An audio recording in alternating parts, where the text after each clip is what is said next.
Un viejo portátil, un correo electrónico abierto por accidente y un plan aterrador revelado. Tu esposo está planeando secretamente llevarse a los niños al extranjero con su amante. Desde la traición más profunda hasta una feroz batalla legal, esta es la historia real de una madre que luchó hasta el final para proteger a sus hijos. No creerás lo que pasó después. Hace unas 2 semanas estaba usando el portátil de Ricardo porque el mío estaba muerto y necesitaba revisar un correo electrónico sobre la guardería de mi hijo. Nada sospechoso, ¿verdad? Pero cuando abrí el navegador, vi que había estado buscando requisitos de visa para Singapur. Nunca habíamos hablado de Singapur, nunca. No le di mucha importancia, la verdad, tal vez era para otra cosa. Pero luego noté que también había estado buscando escuelas internacionales en Singapur. Tenemos un niño de 3 años y uno de 1 año. ¿Por qué iba a buscar escuelas en otro país? Cerré el portátil y traté de olvidarlo, pero algo no me cuadraba. Esa noche, en la cena, le pregunté casualmente si alguna vez había pensado en visitar Singapur y puso una cara rara y dijo, ¿por qué no? Y cambió de tema muy rápido. Me di cuenta de que estaba mintiendo porque no me miraba a los ojos y no paraba de jugar con el tenedor. Bandera roja. Al día siguiente, mientras él estaba en el trabajo, volví a revisar su portátil. Lo sé, invasión de la privacidad, lo que sea, pero estaba asustada. Encontré correos electrónicos entre él y alguien llamado Sofía. Los correos no eran súper explícitos ni nada, pero definitivamente algo estaba pasando. Ella seguía diciendo cosas como, no puedo esperar a que podamos estar juntos de verdad, y la espera me está matando. Pero aquí es donde se pone realmente feo. En un correo electrónico, ella dijo, he estado buscando casas cerca de esa escuela que nos gustó, mucho espacio para los niños para jugar. ¿Los niños? ¿Mis hijos? ¿Qué demonios? Seguí investigando y descubrí que Ricardo había solicitado un traslado de trabajo a su oficina de Singapur. Nunca me lo mencionó, ni una sola vez, y le habían aprobado el traslado. El traslado estaba programado para el próximo mes, ya había comprado un billete de avión. Sentí que no podía respirar. Ricardo y yo hemos estado juntos desde la escuela secundaria. Tenemos 2 hijos hermosos juntos. ¿Cómo pudo hacer esto? ¿Cómo pudo planear llevarse a mis bebés lejos de mí? Estaba literalmente temblando tan fuerte que se me cayó el portátil y rompí la pantalla. ¡Ups! En lugar de confrontarlo de inmediato, que la verdad fue mi primer instinto, decidí ser inteligente. Tomé fotos de todo lo que encontré y se las envié a mi Carmen. Luego comencé a monitorear sus mensajes sincronizando sus mensajes con el iPad. Él no sabe que puedo verlos. Durante la semana siguiente, lo observé mientras le enviaba mensajes a esta persona, Sofía, constantemente. Nunca dijeron nada explícitamente sobre llevarse a mis hijos, pero hablaban del plan y de asegurarse de que todo saliera bien. Él seguía asegurándole que todo iba por buen camino. También descubrí que había estado transfiriendo dinero a una cuenta separada, pequeñas cantidades al principio, pero en los últimos 3 meses sumaban casi $20,000. Nuestros ahorros básicamente se han ido. Me siento mal al pensar cuánto tiempo ha estado planeando esto. Ayer decidí que ya era suficiente. Esperé hasta que los niños estuvieran durmiendo la siesta y confronté a Ricardo. No le conté todo lo que sabía, solo le pregunté de nuevo sobre Singapur. Él lo negó todo al principio, dijo que era algo que estaba investigando para unas posibles vacaciones. Lo llamé mentiroso, le dije que sabía lo de Sofía. Su cara se puso completamente blanca. Empezó a balbucear, diciendo que yo no entendía, que no era lo que parecía. Clásico. Le pregunté directamente si planeaba llevar a nuestros hijos a Singapur. No quiso responder. Empezamos a discutir, las voces cada vez más fuertes. Estaba tan enfadada que apenas podía ver con claridad. Él seguía diciendo que estaba exagerando, que estaba loca. Pero entonces su teléfono vibró. Era un mensaje de Sofía. Me lancé a por él, pero él lo agarró primero, alejándolo de mí. Le grité, exigiendo verlo. Se negó, retrocediendo. Lo seguí a la cocina, todavía gritando. Estaba tratando de borrar el mensaje cuando le agarré el brazo. Me empujó con fuerza, tropecé hacia atrás y me golpeé contra la encimera. Fue entonces cuando lo vi. En la encimera de la cocina había un sobre de Manila. Estaba parcialmente abierto y pude ver fotos de pasaporte de nuestros hijos dentro. Ricardo me vio mirándolo y sus ojos se desorbitaron. Se lanzó a por el sobre justo cuando yo lo hice. Ambos lo agarramos al mismo tiempo y empezamos a forcejear por él. Los papeles volaron por todas partes. Vi itinerarios de vuelo, solicitudes de pasaporte, documentos de custodia, todo expuesto, en blanco y negro. Su plan para llevarse a mis bebés. Grité y traté de recoger los papeles, pero Ricardo me agarró del pelo y me tiró hacia atrás. Me solté y corrí hacia el cajón de la cocina donde guardamos el cuchillo grande. Primera actualización. Así que supongo que estoy de vuelta con la segunda parte. Y sinceramente, si leíste mi primera publicación, prepárate porque si pensaste que eso era una locura, esto va a ser aún más desordenado. Todavía no estoy segura de estar procesando nada de esto correctamente, pero al menos ahora sé que no estoy loca, solo rodeada de personas que aparentemente perdieron la cabeza. Digamos que después de ese desastre en la cocina, Ricardo y yo básicamente forcejeando por un sobre como si estuviéramos en algún tipo de reality show de bajo presupuesto, lo cual, por cierto, nunca quiero volver a experimentar, ni siquiera procesé lo que estaba haciendo. Tenía la mano en el cajón de los cuchillos y por una fracción de segundo solo quería que se echara atrás. No es que realmente lo fuera a usar, pero la expresión de su cara cuando se dio cuenta de lo lejos que había llegado esto, se notaba que nunca esperó que yo me resistiera. El ambiente era completamente incorrecto, como si la gente peleara, pero esto no era un drama normal de pareja casada, esto era modo de supervivencia. De todos modos, los niños empezaron a gritar desde arriba porque, por supuesto, escucharon el caos. Gran momento para los padres, ¿verdad? Y de repente, el hechizo se rompe. Ricardo me suelta el pelo. Yo estoy agarrando un puñado de itinerarios de vuelo arrugados y el nombre de Sofía está literalmente en todo. Sinceramente, no recuerdo exactamente lo que grité, pero fue algo así como, «No te vas a llevar a mis hijos, psicópata». Y Ricardo se queda allí, respirando con dificultad, con una expresión como si ni siquiera se reconociera a sí mismo, o a mí sinceramente. Corrí escaleras arriba, todavía agarrando los papeles, y los niños estaban de pie en el pasillo, con los ojos enormes. Mi hijo de 3 años preguntaba si papá estaba enfadado y si alguien estaba en problemas. Dije algo como, «Vamos a ponernos los zapatos, vamos a casa de la abuela». Agarré mi teléfono, mis llaves, el iPad, no puedo olvidar eso ya que tiene todos los mensajes sincronizados, pañales, cualquier cosa que pudiera meter en una bolsa y simplemente salí corriendo. Dejé a Ricardo con la cocina como si la hubiera golpeado un tornado, papeles por todas partes y 0 explicaciones. Ni siquiera cerré la puerta con llave. Llamé a mi Elena, de camino, tratando de no sonar como si estuviera perdiendo la cabeza, lo cual obviamente falló porque ella contestó y yo simplemente solté, «Te necesito ahora, es grave». Ella ni siquiera hizo preguntas, solo dijo que fuera.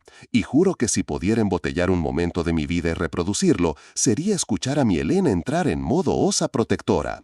Quería llorar, pero también quería gritar. Cuando llegué a su casa, mi Elena me miró a mí y a los niños, vio el sobre roto y los papeles y simplemente dijo, «¿Qué pasó?». No de esa manera falsamente tranquila, sino de una manera que me hizo darme cuenta de que estaba a punto de pelear si era necesario. Javier todavía estaba en el trabajo, así que empezó a enviarle mensajes de texto como «Vuelve a casa ahora mismo». Les hizo a los niños sándwiches de queso a la parrilla y se sentó conmigo en la mesa y yo simplemente lo solté todo. Ricardo, Sofía, Singapur, los correos electrónicos, el dinero, la pelea física. Le mostré los moretones en mi brazo. Ella parecía tan enfadada, pero también un poco triste, lo que solo me hizo sentir peor. Empezó a hacer preguntas prácticas como, ¿Ricardo tenía los pasaportes de los niños? No, los encontré en el sobre, un punto para mí. ¿Tenía alguna forma de llevárselos sin mi consentimiento? Quiero decir, tenía billetes de avión, pero no creo que pudiera simplemente agarrarlos y marcharse sin mi firma, ¿verdad? Ella quería llamar a la policía y yo dije, no, todavía no, a menos que realmente intente algo. Estaba asustada, pero también, ¿qué dices? Hola, mi marido planea secuestrar a nuestros hijos a Singapur, pero todavía no lo ha hecho técnicamente. Suena a una mala telenovela. Javier llegó a casa quizás una hora después, y fue entonces cuando las cosas se pusieron ruidosas. Mi Javier suele ser del tipo, hablemos esto, nadie necesita gritar, pero no esta vez. Quería ir directamente a casa de Ricardo y hacerle entrar en razón. Elena estaba totalmente a favor, pero yo dije que no porque, sinceramente, tenía miedo de que empeorara las cosas. Mi Javier tiene esa energía de la vieja escuela de proteger a mi hija a toda costa, lo cual es dulce, pero tampoco quería que lo arrestaran por derribar la puerta. Así que nos sentamos en esta extraña tensión, como si todos esperáramos que explotara una bomba. Los niños corrían como si nada hubiera pasado, gracias a Dios por las tabletas y Bob Esponja, y yo estaba simplemente desplazándome por los mensajes de Ricardo en el iPad, mi Elena leyendo por encima de mi hombro. Sofía le envió un mensaje de texto de nuevo, algo así como, ¿hablaste con ella? ¿Va a firmar? Y Ricardo respondió, está siendo difícil, yo me encargaré. Mi Elena simplemente resopló como, ya verá lo que le espera si cree que va a ceder. Sinceramente la amaba tanto en ese momento, aunque mi estómago estaba hecho un nudo. Se puso aún más incómodo cuando Ricardo empezó a bombardear mi teléfono. Primero fueron llamadas, luego mensajes de texto, luego más llamadas. Ignoré todas ellas, pero finalmente envió una nota de voz larga y divagante. Dijo que estaba exagerando, que estaba haciendo una escena delante de los niños, que nada estaba decidido y que solo quería lo mejor para todos. Nunca dijo lo siento, ni una sola vez. Seguía haciendo que pareciera que yo era la que causaba problemas.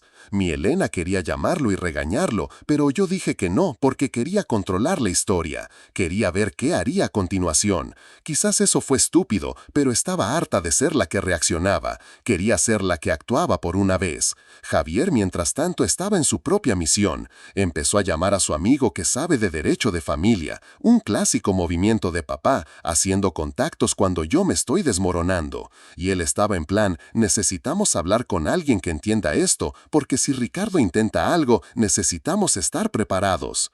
Elena empezó a enviar mensajes de texto a la Rosa porque aparentemente todavía hablan a veces, lo cual es una novedad para mí. Simplemente le envió un simple «necesitamos hablar ahora», sin explicación. La Rosa devolvió la llamada en cuestión de minutos y por lo que pude escuchar estaba totalmente sorprendida. Seguía preguntando si yo estaba bien, si los niños estaban a salvo, si Ricardo realmente hizo todo eso. Podía escuchar la incredulidad en su voz, como si su hijo nunca haría algo así. Mi Elena no se lo tragó, simplemente dijo, su hijo planeó sacar a mis nietos del país sin decírselo a nadie, tenemos pruebas. Le envió algunas de las fotos que había tomado de los documentos y después de eso, la Rosa se quedó muy callada. No creo que supiera qué decir. Esa noche fue la más larga de mi vida. Apenas dormí. Cada vez que cerraba los ojos, seguía reviviendo la pelea en la cocina, la expresión de Ricardo, la forma en que simplemente se quebró. Seguí esperando que alguien apareciera en la puerta. Él, Sofía, la policía, no sé. Supongo que estaba un poco paranoica, pero también, después de lo que había visto, ¿cómo no iba a estarlo? Por la mañana me desperté y encontré a mi Javier ya vestido, preparando café y escribiendo una lista en su teléfono. Estaba en modo crisis, lo que para él significa listas, planes y planes de respaldo. Quería ir a la casa y recoger el resto de nuestras cosas porque, seamos realistas, no iba a llevar a los niños de vuelta allí, no con Ricardo cerca. Sugirió que llamara a un abogado y mi Helen estuvo de acuerdo. Ambos se ofrecieron a pagar, lo cual agradecí ya que Ricardo había agotado nuestros ahorros. Me sentí rara al respecto, pero también, ¿qué otra opción tenía? Le envié un mensaje de texto a mi Carmen para ponerla al día, y ella inmediatamente dijo, no vuelvas sola, iré contigo. Siempre ha sido la más confrontativa de la familia y sinceramente le agradecí tenerla. Condujimos a media mañana y todo el tiempo mis manos temblaban en el volante. El coche de Ricardo estaba en la entrada, pero no lo vi a través de las ventanas. Le envié un mensaje de texto diciéndole que iba a buscar algunas cosas y que agradecería que me diera espacio. Sin respuesta. Mi Carmen, que es mucho más valiente que yo, simplemente se acercó a la puerta y nos dejó entrar. Todavía tenía mi llave. La cocina era un desastre, papeles por todas partes, una taza rota en el suelo, uno de los zapatos de los niños en el fregadero. Olía como si alguien hubiera intentado limpiar y simplemente se hubiera rendido a mitad de camino. Ricardo estaba arriba y cuando nos escuchó entrar bajó pisando fuerte. Empezó a preguntar qué estaba haciendo, por qué me había escapado con los niños. Intentó hacer que pareciera que yo era la que lo había abandonado. Mi Carmen simplemente lo miró fijamente y le dijo que se echara atrás, lo cual hizo, probablemente porque ella parecía lista para pelear. Empezamos a agarrar ropa, juguetes, pañales, todas las cosas aburridas de los niños. Cada pocos minutos Ricardo intentaba hablarme, diciendo cosas como: necesitamos resolver esto, no puedes simplemente llevarte a los niños lejos de mí. Le dije que yo no era la que tenía un billete a Singapur. Él seguía insistiendo en que todo era un malentendido, que nunca quiso hacerme daño, que estaba perdido y no sabía qué más hacer. Dijo que se sentía atrapado y que Sofía lo hacía sentir vivo de nuevo. Casi me reí de eso, como: lo siento, estás aburrido, pero tal vez no destruyas a toda tu familia. Luego dijo algo que sinceramente me dejó boquiabierta. Siempre actúas como si supieras lo que es mejor, nunca escuchas lo que quiero. Como: wow, entonces ¿esto es mi culpa ahora? Le dije que no iba a quedarme allí a discutir sobre quién escucha mejor, que solo quería que mis hijos estuvieran a salvo y que nunca firmaría nada que le permitiera sacarlos del país. Se quedó callado después de eso, pero la expresión de su cara era de puro resentimiento, como si yo le hubiera arruinado la vida al impedirle huir con su novia y mis hijos. Mientras nos íbamos, mi Carmen tomó fotos de la casa, el desorden, los papeles, por si acaso. Ricardo nos vio irse desde el porche delantero, con los brazos cruzados, mirando a mis padres. Javier estaba esperando con información de su abogado amigo, que básicamente dijo que Ricardo no podía sacar a los niños del país sin mi permiso, pero que si lo intentaba sería un gran y complicado asunto. Dijo que tuviera cuidado con Ricardo tratando de que firmara algo o lo que sea, y que guardara todos los pasaportes y documentos en un lugar seguro. Así que, por supuesto, mi Elena inmediatamente puso todo en una caja fuerte en su armario. Ella no se andaba con rodeos. Unas horas más tarde, la Rosa apareció en casa de mis padres. Sinceramente lo estaba temiendo, pero ella entró con un aspecto 10 años mayor, sosteniendo un gran tupper de sopa. Se sentó y simplemente preguntó: ¿esto está pasando de verdad? Le mostró los correos electrónicos, la información de los vuelos, las transferencias de dinero. Se quedó tan callada, simplemente negando con la cabeza. Dijo que nunca pensó que Ricardo pudiera hacer algo así. Luego empezó a llorar, lo cual sí, fue horrible. Mi Elena nos abrazó y por un momento extraño sentimos que estábamos todas perdidas juntas. Ricardo llamó mientras ella estaba allí, pero ella lo ignoró. Dijo que necesitaba tiempo para procesar y que hablaría con él cuando estuviera lista. Incluso se ofreció a quedarse a pasar la noche por si necesitaba apoyo. No dije que no. A los niños les encantaba tener a su abuela cerca y la verdad a mí también. Segunda actualización. Si la última vez pensaron que las cosas estaban tensas, agárrense fuerte, porque esto se puso legal y rápido. Después de esa noche interminable en casa de mis padres, con mi madre y la Rosa susurrando y mi padre haciendo listas, la mañana siguiente se sintió como el inicio de una guerra. Mi padre, Javier, ya había concertado una cita con un abogado de familia, el contacto de su amigo. La abogada, la doctora Laura Morales, era una mujer formidable, con ojos agudos y una voz tranquila pero firme que te hacía sentir que todo iba a estar bien. Le mostramos todas las pruebas, las fotos de los correos electrónicos de Ricardo y Sofía, los itinerarios de vuelo, las solicitudes de pasaporte de los niños y las transferencias de dinero. También le conté sobre la pelea en la cocina y cómo Ricardo me había empujado. La doctora Morales escuchó atentamente, sin interrumpir, solo tomando notas. Cuando terminamos, ella dijo: «Esto es grave. Él estaba intentando una sustracción parental internacional. Tenemos que actuar rápido para obtener una orden de restricción y la custodia temporal». La palabra sustracción me heló la sangre. Era mucho más serio de lo que yo había imaginado. La doctora Morales presentó los papeles de emergencia esa misma tarde. El tribunal actuó sorprendentemente rápido. En cuestión de días, tuvimos una audiencia de emergencia. Ricardo apareció con su propio abogado, un tipo joven y nervioso que parecía recién salido de la Facultad de Derecho. Ricardo intentó presentarse como la víctima, diciendo que yo era inestable, que me había llevado a los niños sin motivo y que estaba impidiéndole verlos. Dijo que los correos electrónicos eran malentendidos y que el viaje a Singapur era solo una idea de vacaciones que nunca se concretó.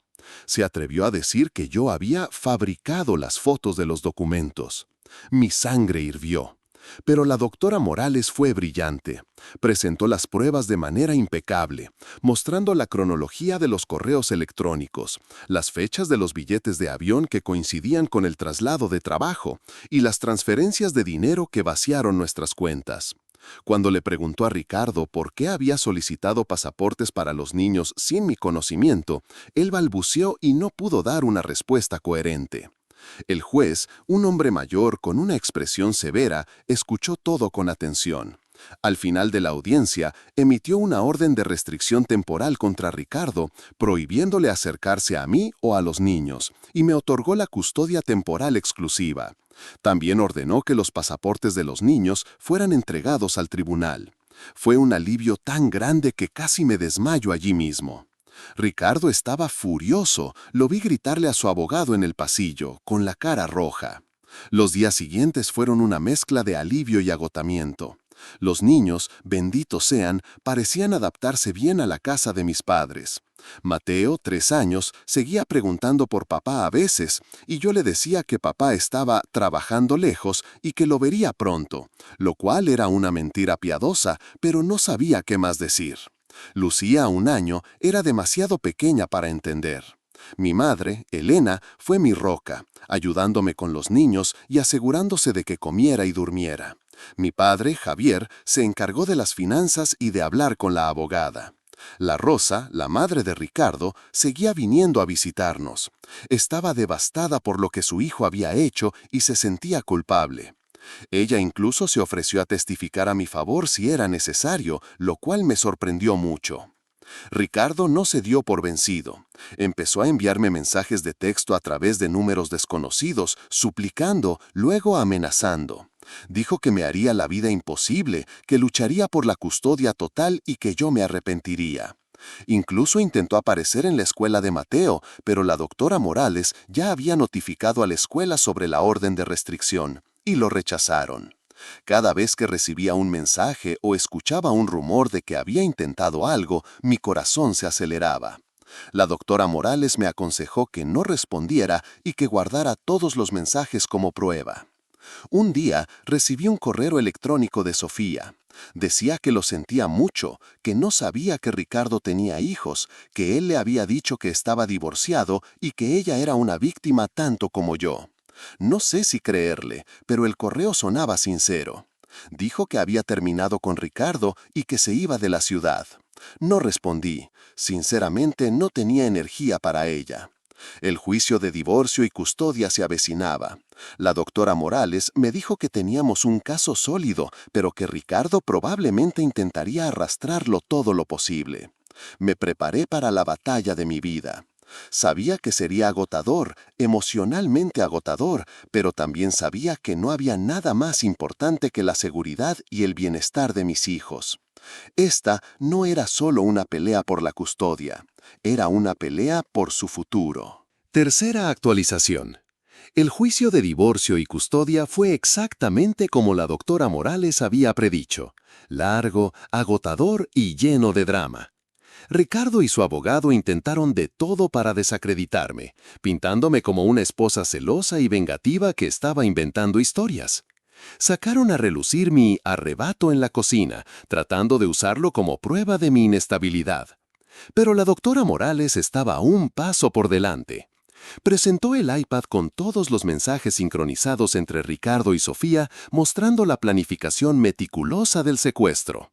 Las fotos de los documentos, los itinerarios de vuelo, las solicitudes de pasaporte, todo fue presentado como prueba irrefutable. La Rosa, la madre de Ricardo, testificó. Fue desgarrador verla en el estrado. Dijo que amaba a su hijo, pero que lo que había hecho era imperdonable. Confirmó que Ricardo le había mentido sobre sus intenciones y que ella apoyaba mi lucha por la custodia de los niños. Su testimonio fue un golpe devastador para la defensa de Ricardo. Él la miró con una mezcla de ira y traición, pero ella no se inmutó. El punto de inflexión llegó cuando la doctora Morales llamó a un experto en Derecho Internacional de Familia. Explicó al tribunal las graves implicaciones de la sustracción parental internacional y cómo los planes de Ricardo encajaban perfectamente con el perfil de un secuestro. También destacó que la intención de Ricardo de llevarse a los niños sin mi consentimiento y vaciando las cuentas conjuntas mostraba un claro desprecio por mis derechos como madre y por el bienestar de los niños. Después de semanas de audiencias, testimonios y contrainterrogatorios, el juez finalmente emitió su veredicto. Me concedió la custodia física y legal exclusiva de Mateo y Lucía. La orden de restricción contra Ricardo se hizo permanente y se le prohibió cualquier contacto con los niños sin supervisión. Se estableció un régimen de visitas supervisadas muy limitado, con la condición de que Ricardo asistiera a terapia psicológica y de gestión de la ira. También se le ordenó pagar una pensión alimenticia significativa y devolver la mitad de los ahorros que había transferido. Fue un momento agridulce. Sentí un inmenso alivio, una carga enorme que se quitaba de mis hombros. Pero también sentí una profunda tristeza por la familia que habíamos perdido. Ricardo no era el hombre con el que me había casado. La traición había sido demasiado profunda. Los meses siguientes fueron un proceso de curación. Me mudé con los niños a un pequeño apartamento cerca de la casa de mis padres. Fue difícil al principio ajustarse a una nueva rutina, a la vida como madre soltera. El dinero era escaso y el papeleo parecía no tener fin. Pero tenía a mis padres, a mi hermana Carmen y a la Rosa que me apoyaban. La Rosa se convirtió en una abuela aún más presente en la vida de los niños y su apoyo incondicional fue una bendición. Ricardo intentó apelar la decisión, pero su apelación fue denegada. Sus mensajes se volvieron menos frecuentes y más sombríos. Dejó de amenazar y solo enviaba actualizaciones sobre los juguetes que encontraba en su lugar o preguntas sobre los aperitivos favoritos de los niños. Por lo que sé, Sofía no volvió a contactarlo. No voy a fingir que todo está bien ahora. No lo está. Estoy cansada, estoy sin dinero y estoy reconstruyendo desde cero. Pero he aprendido que puedo luchar por mis hijos, incluso cuando parece imposible, incluso cuando la persona contra la que luchas es alguien en quien solías confiar con todo. No soy una heroína, solo una madre a la que empujaron demasiado lejos. Y así es como lo dejo. Si sigues leyendo, gracias por quedarte conmigo.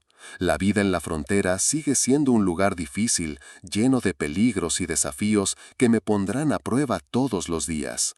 Pero ya no estoy solo sobreviviendo, estoy viviendo, y estoy lista para lo que venga después.